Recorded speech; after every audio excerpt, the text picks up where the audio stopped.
Hello everyone, welcome to Patho Excellence. This is a new video series based on a diagnostic approach for lymph node cytology. Lymph node cytology is one of the most common FNAC specimens in pathology practice. And lymph nodes are not just enlarged structures we aspirate, they are dynamic mirrors of what is happening in the body.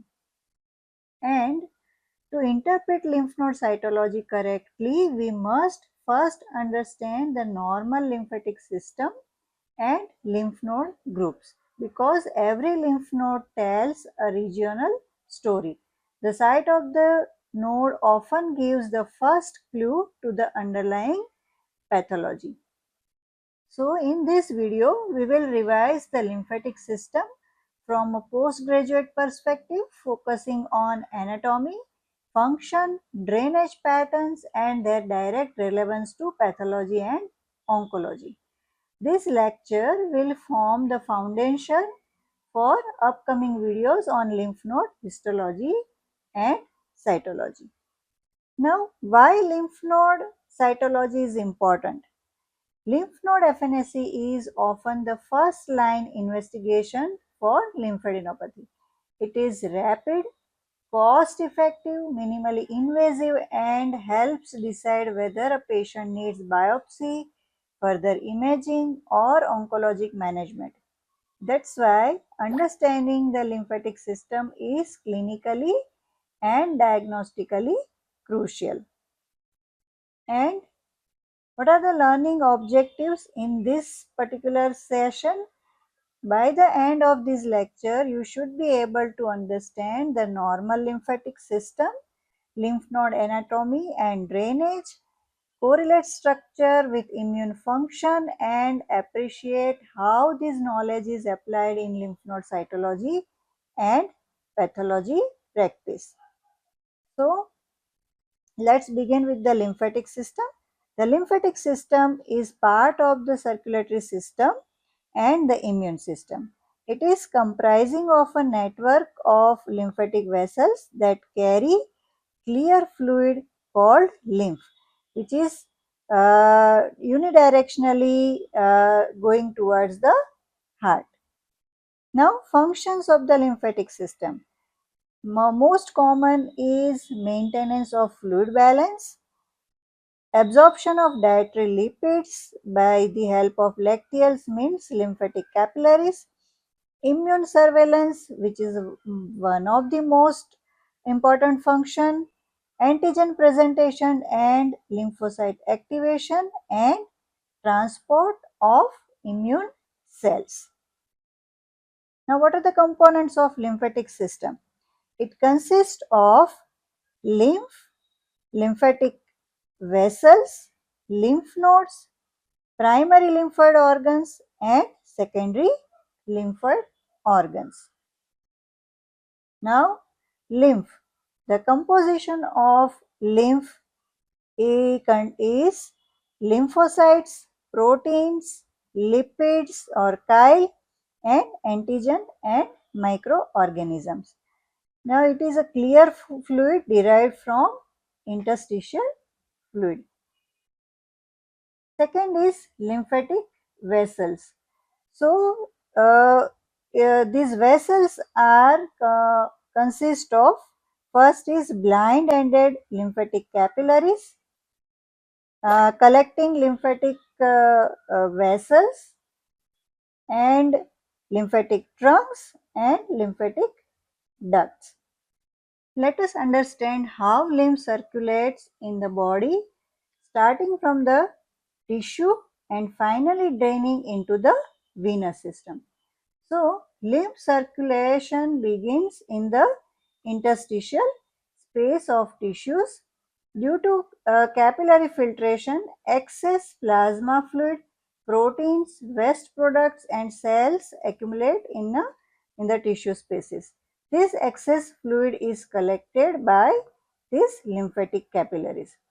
Now, lymph capillaries are blind-ended, thin-walled vessels lined by endothelial cells, and these endothelial cells overlap to form one-way valve-like opening, allowing tissue fluid to enter but preventing backflow. Once the fluid enters these capillaries, it is called lymph. Now, the lymph capillaries unite to form large lymphatic vessels. Here you can see these are the capillaries. They are united and they form large lymphatic vessels. These vessels resemble veins but have thinner walls and numerous valves, and ensuring unidirectional flow of lymph towards the heart. And this is devoid of basement membrane. Now, as lymph flow through these vessels, it passes through a series of lymph nodes. Lymph nodes act as a biological filters where foreign particles are trapped, microorganisms are destroyed, lymphocytes are added to lymph. Now, from these lymph nodes, lymph exits through afferent lymphatic vessels which further join to form lymphatic trunks, and there are 5 major lymphatic trunks. First is jugular trunks that drain lymph from head and neck. Subclavian trunks drain from upper limb, breast, superficial thoracic wall. Then bronchomediastinal trunks that drain deep thoracic structures. Intestinal trunks drain most abdominal structures, and lumbar trunks lower limb and pelvis.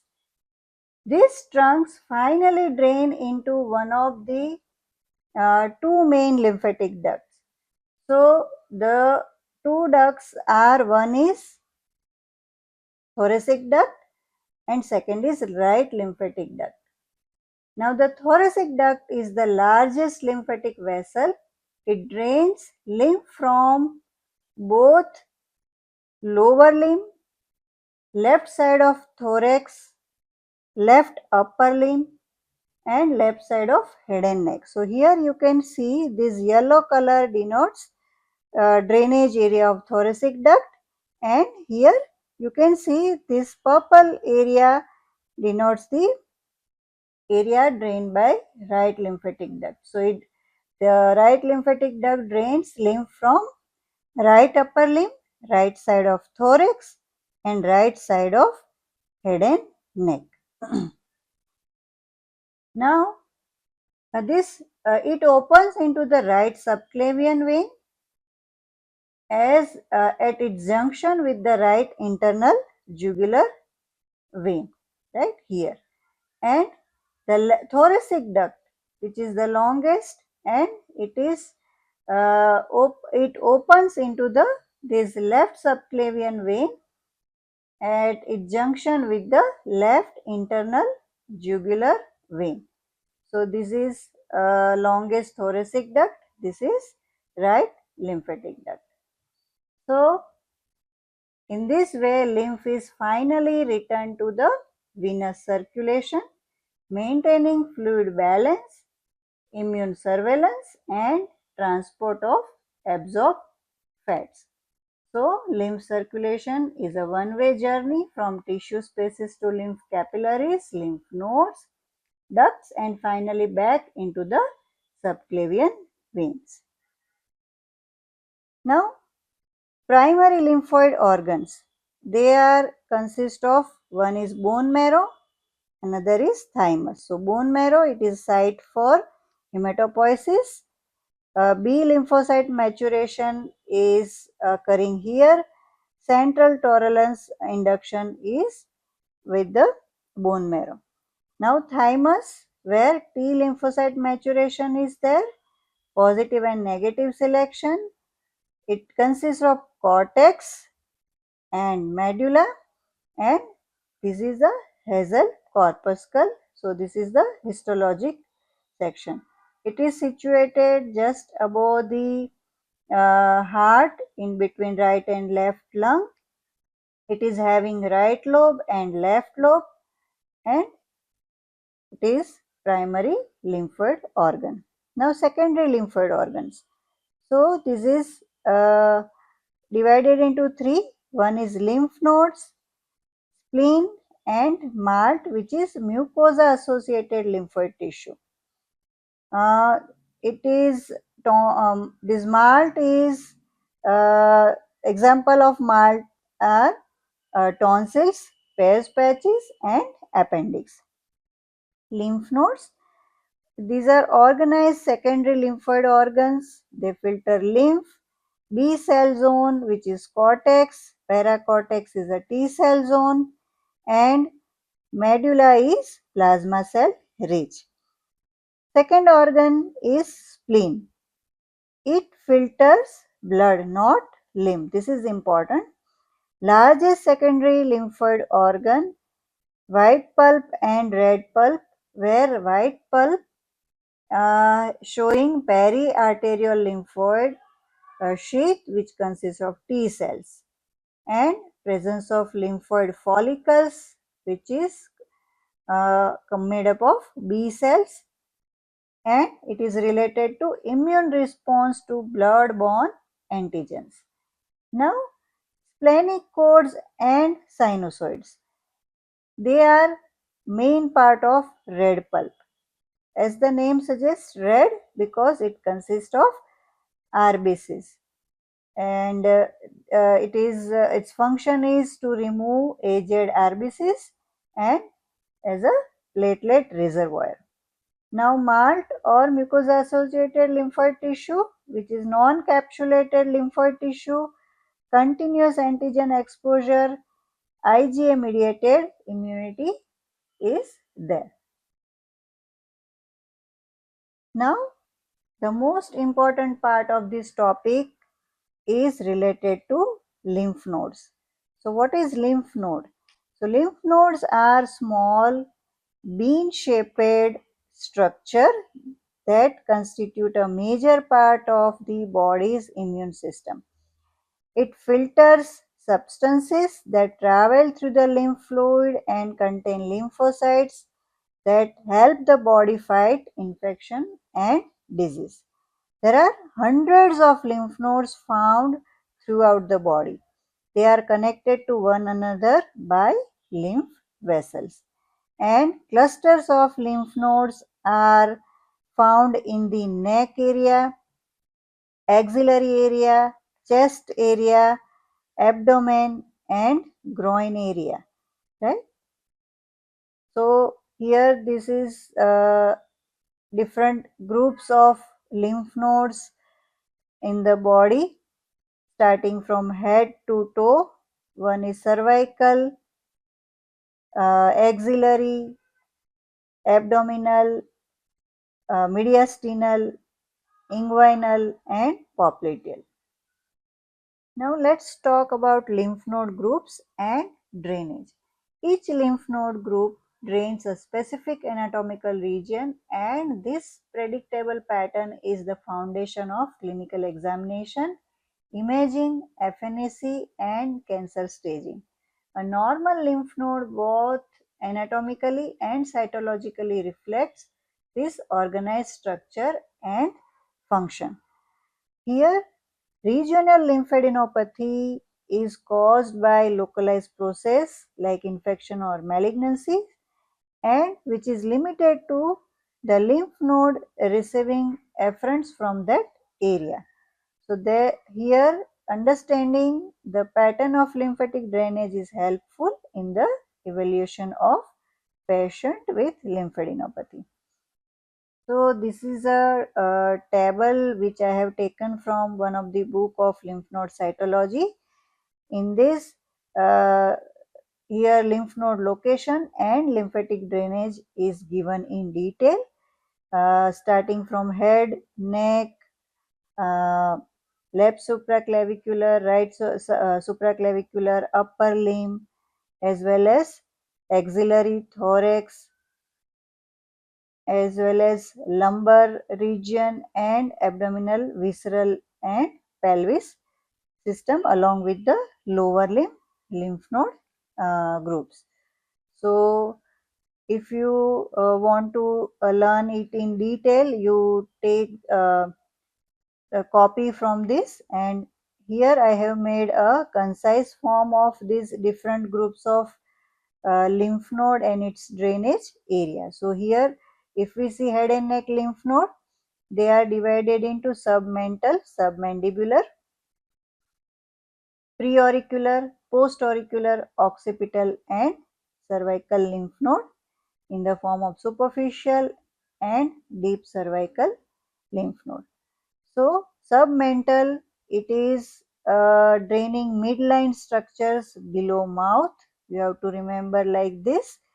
Submandibular, which is draining face and oral cavity except midline because it is drained by submental.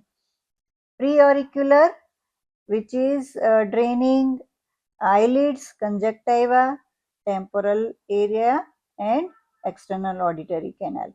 While post-auricular or mastoid group, as the name suggests, it is scalp behind ear, external ear, occipital, it is the posterior scalp region, and in cervical lymph node, which we are going to discuss in detail in next slide, but superficial cervical mainly related to skin and scalp region of head and neck, while deep cervical, which is again divided into jugulodigastric and jugulo-omohyoid group, which drains tonsils, pharynx, larynx, thyroid and tongue.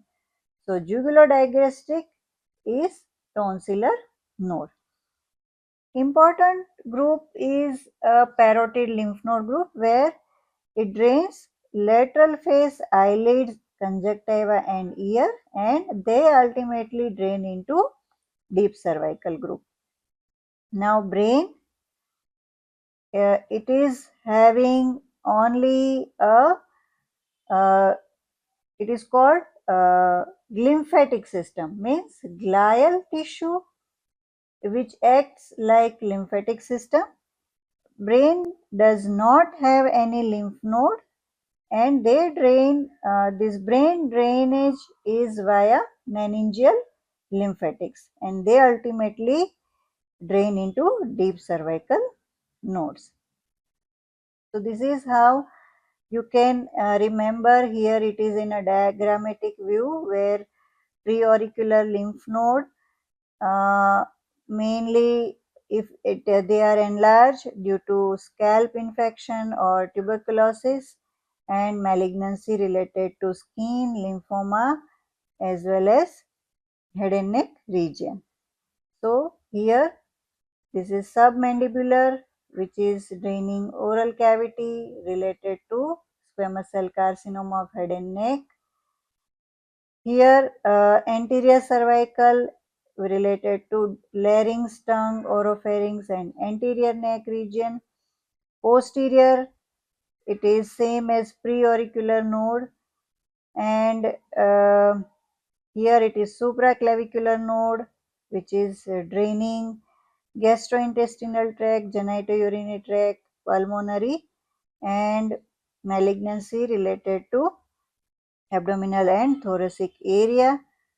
So these are the cervical lymph node and its lymph node drainage area.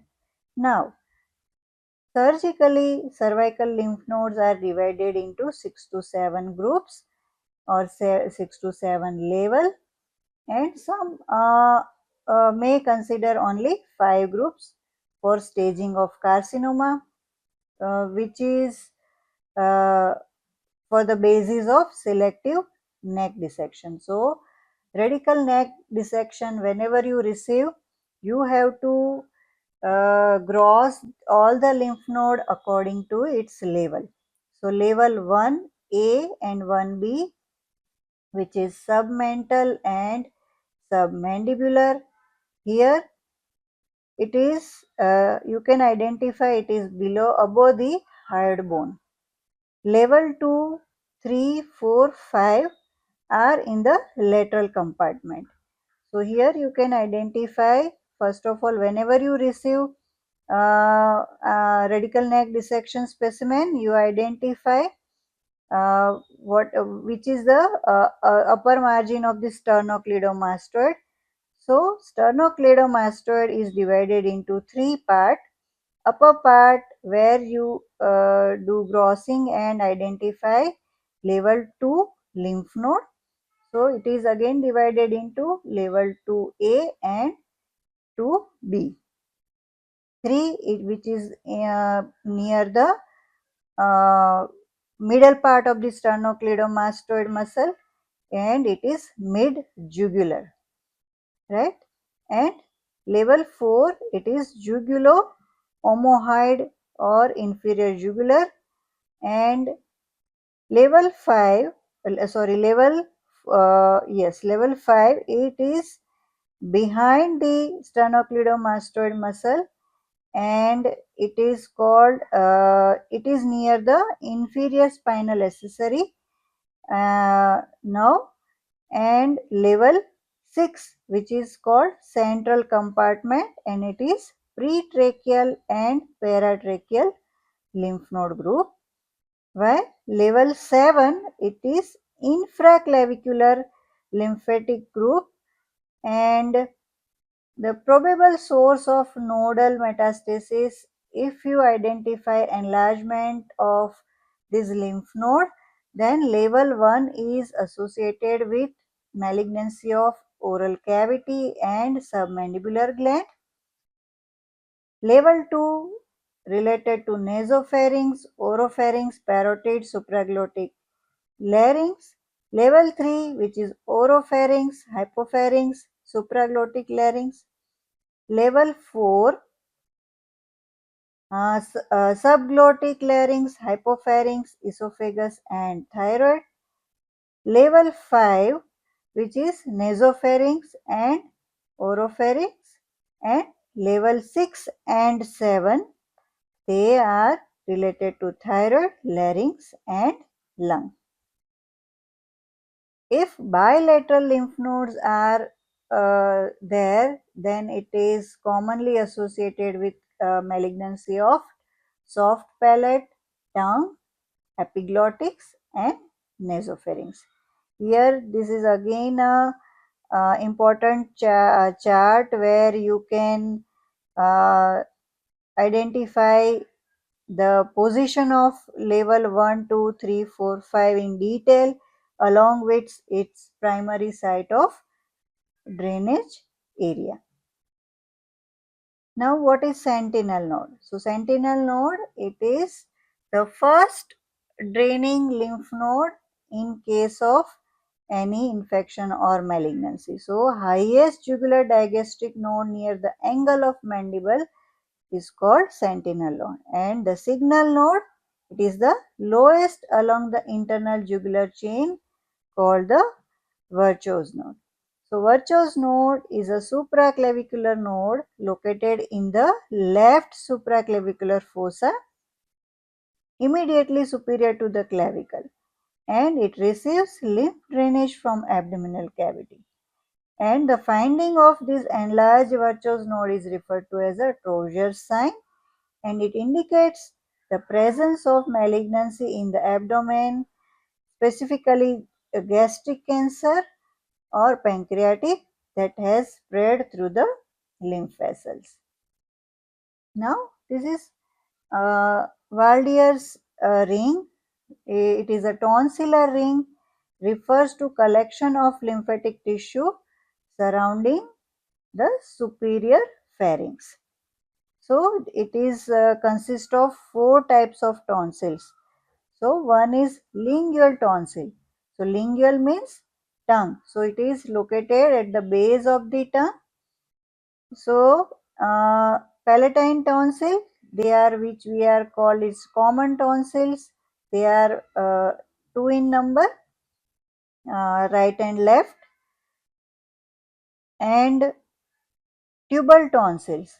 They are located where the eustachian tube opens into the nasopharynx. So bilateral tubal tonsil, bilateral palatine tonsil, lingual tonsil, and last one is the pharyngeal tonsil, which is also called as nasopharyngeal or adenoid tonsil. which is located at the roof of the nasopharynx, and this whole, all six group is making a ring like arrangement, so it is called Waldeyer's ring. Now let's see about axillary lymph nodes. So axillary lymph nodes are typically 20 to 30 nodes in a healthy adult, which is categorized into 5 groups. They drain upper limb, breast, uh, chest wall, above umbilicus and upper back. And whenever there is breast malignancy, axillary nodes are enlarged first.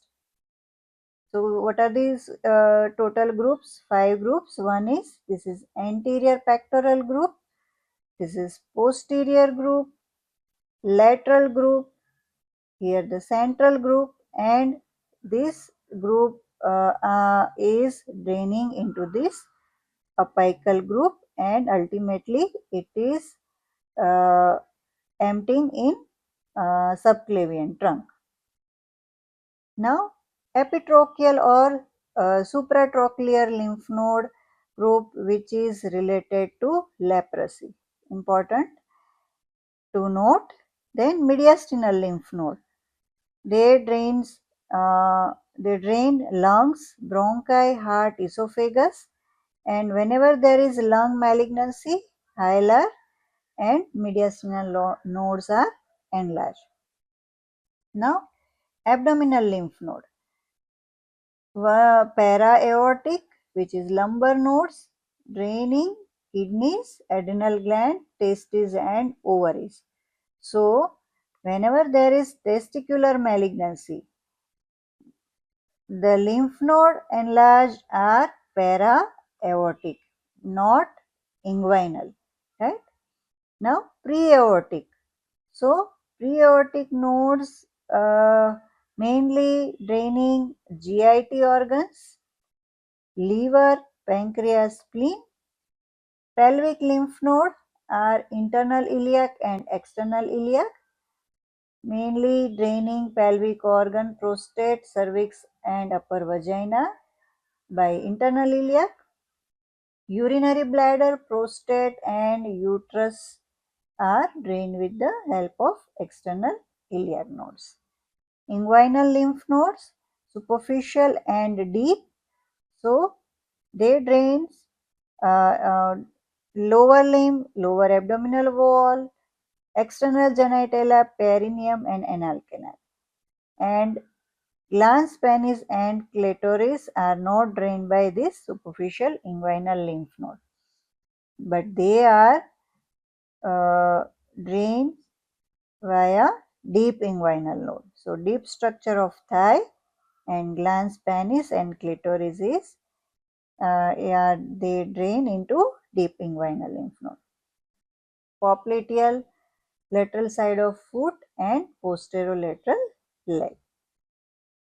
So this is a diagrammatic presentation of lymphatics of mediastinum.